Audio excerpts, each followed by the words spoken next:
Day 11, quarantine quiet time. 1 Peter 5:7 says this: cast all your anxieties on him because he cares for you.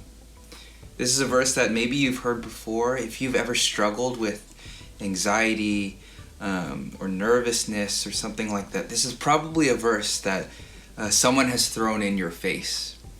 When you hear these verses, they say, you probably have said, that sounds nice, but in reality, it's not that simple.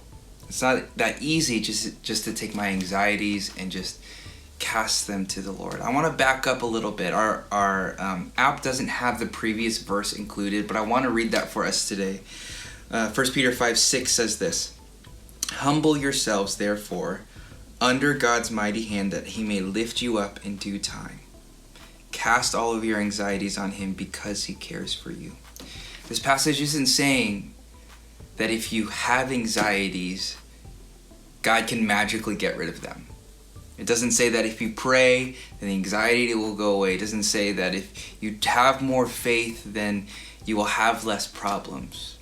What this passage says is when we humble ourselves, and it says when we humble ourselves under God's mighty hand, when we submit to the authority, to the timing, to the goodness of God, we are able to take those anxieties, the ones that aren't promised that will be disappeared, but we can give those over. We can cast them, we can throw them to the Lord, and we know he will take care of us, because the last part of that verse says, cast your anxieties on him because he cares for you. If you have anxiety, if you have fear, if you're nervous about something going on right now, know that God loves you and he wants to care for you.